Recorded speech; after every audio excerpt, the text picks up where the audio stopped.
Bonjour à tous et bienvenue aux nouveaux abonnés.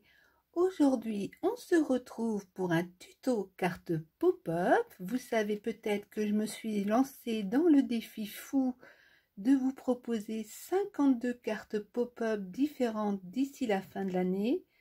Et aujourd'hui, je vous propose de réaliser cette carte toute simple, très facile, qui ne nécessite pas de matériel spécifique. Elle est ultra rapide à faire. Donc vous pouvez l'envoyer complètement à plat. Et quand on ouvre, elle se déplie.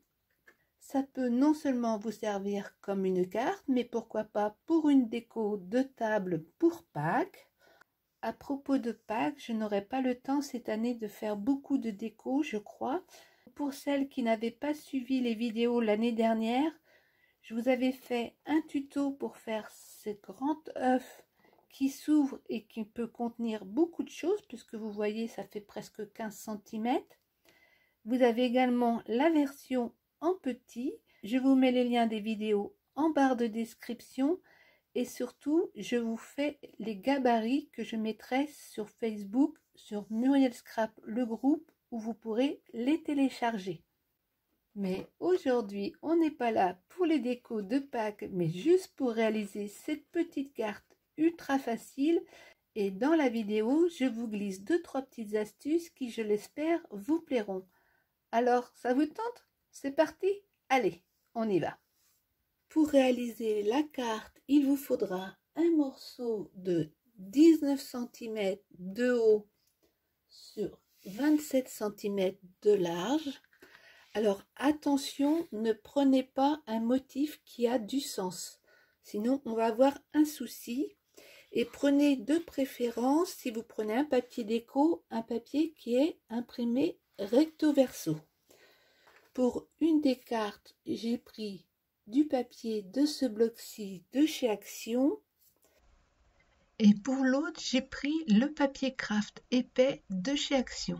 Mais pour que ça soit plus visible pour vous, je vais vous faire le schéma sur du carton blanc. Alors, comme d'habitude, je vous ai fait le gabarit téléchargeable sur Facebook, sur Muriel Scrap, le groupe. Je vous mets le lien en barre de description. A priori, quand on le voit comme ça semble très compliqué, mais vous allez voir que c'est super simple. Vous prenez votre papier en mettant les 27 cm en haut. Vous venez marquer un premier pli à 9 cm et le deuxième pli à 18 cm. Jusque-là, rien de compliqué. Je vais vous mettre sur le papier blanc parce que j'ai peur que vous ne voyez pas avec les petits pois. Ensuite, vous alignez bien votre règle, le 0 en haut, et vous venez faire une petite marque à 12,7. Vous alignez votre règle de l'autre côté à 0 et là vous faites une marque à 6,4 et vous venez rejoindre les deux points comme ceci. Si vous voulez modifier la taille de la carte, il n'y a rien de plus simple. Il faut savoir que la mesure que vous avez ici, vous devez la retrouver là. Et donc que cette mesure qui est ici, vous la retrouvez là. Et vous avez juste à tracer un trait, comme ça, quand on va couper, on aura deux parties égales. Ensuite, on va venir marquer ces petits traits. Donc là aussi, si vous avez modifié la taille du gabarit, et c'est fait pour ça, il faut savoir que la taille ici correspond à la moitié de la hauteur. De même qu'ici, c'est la moitié de la hauteur ici. Et on retrouve ça un peu partout. Donc, pour marquer nos traits, le plus simple, c'est de faire un premier repère à 4,5, un deuxième à 13,5 et un troisième à 22,5. Une fois que vous avez mis vos repères en haut, eh bien, on fait la même chose en bas. un petit repère à 4,5, un deuxième repère à 13,5 et le dernier repère à 22,5. Maintenant, on aligne notre règle sur nos deux premiers repères. On met bien le 0 ici et vous tracez un trait de 5,8 jusqu'à la ligne ici. Puis vous vous mettez à 15,8 et vous tracez le trait jusqu'en bas. Vous alignez votre règle sur les deux repères suivants. Vous mettez votre crayon à 4,8 et vous remontez. Puis vous mettez votre crayon sur le trait et vous allez jusqu'à 14,8. On s'aligne sur les derniers repères.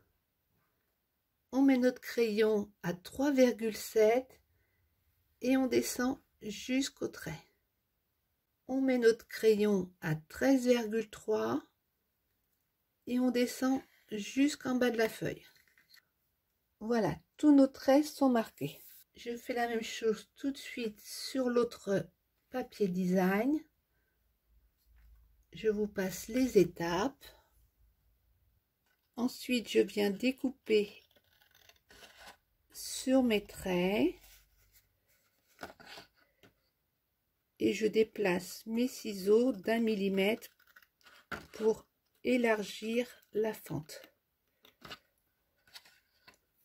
Donc normalement, vous vous retrouvez avec deux morceaux comme ceci. Avant de marquer les plis, pensez à gommer les restes de traits de crayon le cas échéant. Vous marquez les plis comme cela et comme cela. Et pour l'autre, comme ceci et comme cela. Quand je vous disais faites attention à votre choix de papier, vous allez voir ce qui se passe. Comme mes deux faces ne sont pas identiques, ensuite vous avez juste à glisser dans les fentes, comme cela. Vous faites la même chose pour la deuxième fente. Vous glissez et vous glissez pour la troisième fente. Et là, votre structure est déjà faite. Vous voyez que votre carte peut partir à plat et qu'elle tiendra debout sans aucun problème. Donc tout à l'heure, je vous ai dit, faites attention à votre papier déco. Non seulement il ne faut pas qu'il y ait des motifs avec un sens, mais s'il n'est pas identique sur les deux faces, vous allez obtenir ce genre de choses. Donc soit c'est un parti pris, donc moi ce n'est pas le résultat que je souhaite. Donc ce que je vais faire, je reprends le même papier, je refais exactement la même chose. Donc vous voyez, j'ai refait exactement la même chose sur le même papier, mais en tournant ma feuille simplement. Je n'ai plus qu'à découper. Une fois que j'ai découpé, comme tout à l'heure, on plie et on marque les plis.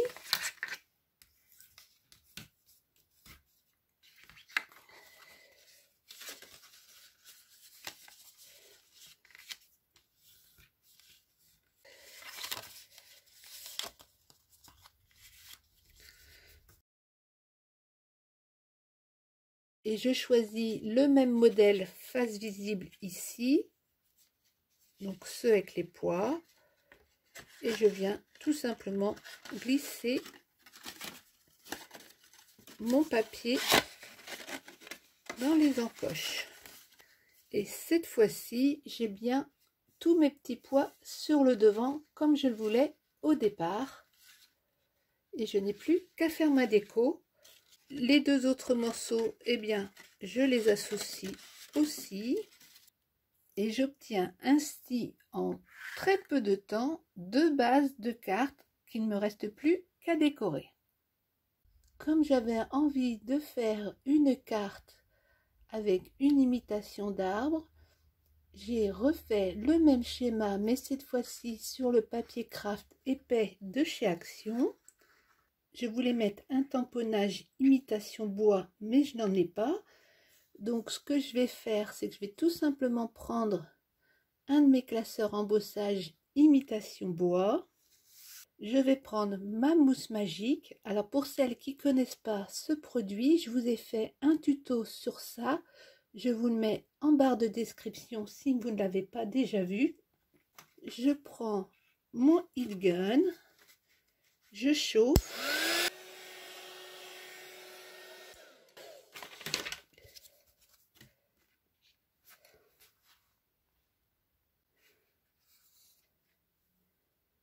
Et quand on le retourne, vous voyez, tout le motif apparaît sur la mousse. J'ancre. Et je recommence de l'autre côté.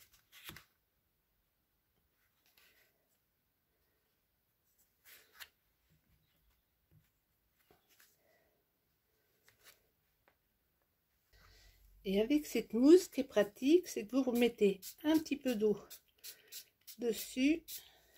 Vous prenez votre chiffon.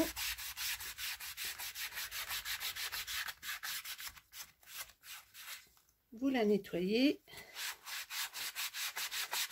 Il y a certaines encres qui tachent la mousse, mais ce n'est pas grave du moment que l'encre n'apparaît plus sur votre papier, c'est l'essentiel. Et ensuite, je n'ai plus qu'à chauffer.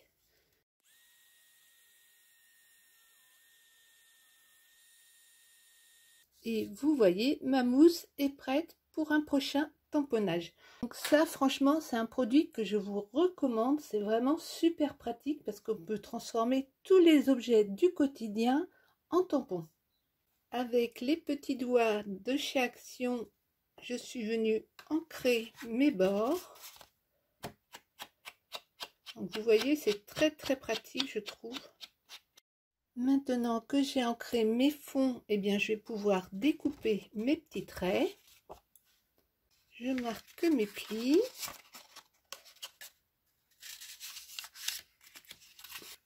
J'assemble. Je n'ai plus qu'à refermer. Eh bien, remarquer mes plis et je passe à la déco. Voilà, j'ai fini la déco. Je me suis aidée de découpes que vous m'avez offertes. Donc certaines retrouveront leur petit lapin, d'autres leur feuillage. Pour donner l'impression que le lapin rentre dans son terrier, j'ai découpé 2 ronds de la même taille, un noir et un blanc.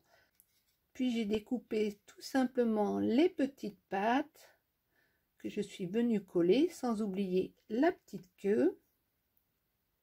Ici, avec mon imprimante faux mémo, j'écris Joyeuse Pâques avec l'étiquette, des petits œufs et hop, le tour est joué.